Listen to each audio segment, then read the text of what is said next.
صلیبیوں پر سلطان صلاح الدین کی مہربانیاں۔ آخر 883 ہجری ربیع الاخر کے چہارشنبے کے روز سلطان نے عکا کی طرف کوچ کیا۔ یہ مشہور بندرگاہ جو تاجروں اور سوداگروں سے بھری ہوئی تھی اور جس نے بقول مورخ مچاٹ کے پچھلے زمانے میں مغرب کی نہایت طاقتور فوجوں کے حملے کا 3 برس تک مقابلہ کیا تھا، 2 روز بھی سلطان کے مقابلے میں نہ ٹھہر سکی۔ سلطان نے اہل شہر کو امان اور آزادی دی کہ اپنے سب سے قیمتی اسباب جو لے جا سکیں لے کر وہاں سے چلے جائیں۔ جمعے کے روز سلطان شہر میں داخل ہوا۔ قاضی فاضل بھی اس موقع پر مصر سے آ گئے اور سب سے پہلے نماز جمعہ ساحل کے علاقہ عکا میں پڑھی گئی۔ اس کے بعد نابلس، حیفا، کساریہ، صفوریہ، ناصرہ یہ کے بعد دیگرے بہت جلد بغیر کسی مزاحمت کے فتح کر لیے گئے اور اسی سلسلہ فتوحات میں تمام ساحل کو چند ہی ماہ میں سلطانی افواج نے مسخر کر لیا۔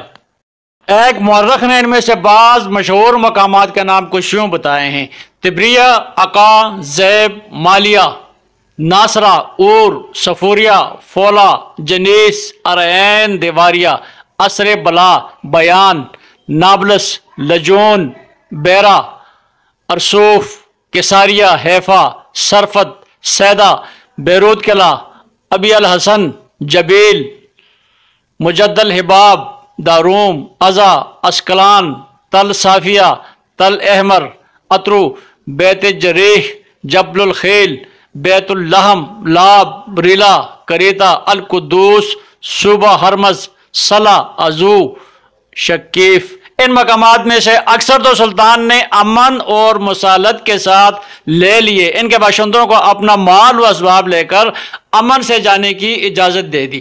مسالم ملکوں کے لحاظ سے سلطان اپنی نرمی اور ملاطفت کے سلوک میں غلطی کر رہا تھا کہ وہ متفرق باشندوں اور ان کی پریشان طاقتوں کو یکجا جمع ہو جانے اور اس جمعیت سے ایک مضبوط طاقت پیدا کر لینے کا موقع دے رہا تھا۔ اس خطرناک غلطی کا اس کو آخر خمیازہ اٹھانا پڑا، مگر کوئی اس قسم کا خیال اس کو اس احسان اور مروت کرنے سے باز نہ رکھ سکا۔ وہ تمام عیسائیوں کو امن و امان دینے اور صلح کے ساتھ اطاعت کرانے کے لیے تیار رہا۔ بعض مقامات کے لوگ اس سے مقابلہ کرنے پر تیار ہو گئے، مگر ان کو بھی امان دینے کے لیے جب وہ امان مانگیں وہ ہر وقت تیار تھا۔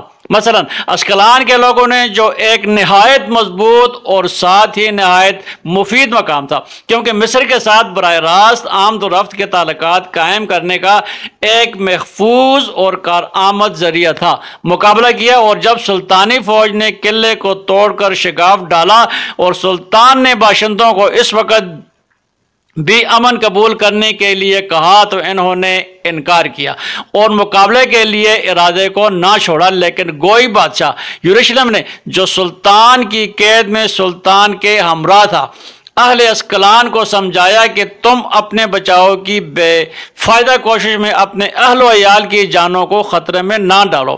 اس پر انہوں نے سلطان کے پاس آ کر صلح اور امن کی درخواست کی اور سلطان نے بقول مچاٹ ان کی شجاعت کی داد دینے میں جو شرائط انہوں نے پیش کیے منظور کر لی اور اپنے بادشاہ کی نسبت ان کی محبت کے خیالات سے متاثر ہو کر بادشاہ کو 1 سال کے لیے اختتام پر آزاد کر دینے کے لیے رضامند ہو گیا۔ 10,000 مسلمان قیدیوں کی صلیبیوں کے ظلم سے رہائی۔ سلطان کو ان تمام التعداد مسلمان قیدیوں کے آزاد کرنے کا موقع ملا۔ ایک شہر فتح کرنے کے بعد جو کام سب سے پہلے سلطان صلاح الدین کرتا تھا وہ قیدیوں کی زنجیریں توڑتا اور ان کو آزاد کرنا اور کچھ مال و متاع دے کر رخصت کر دینا ہوتا تھا۔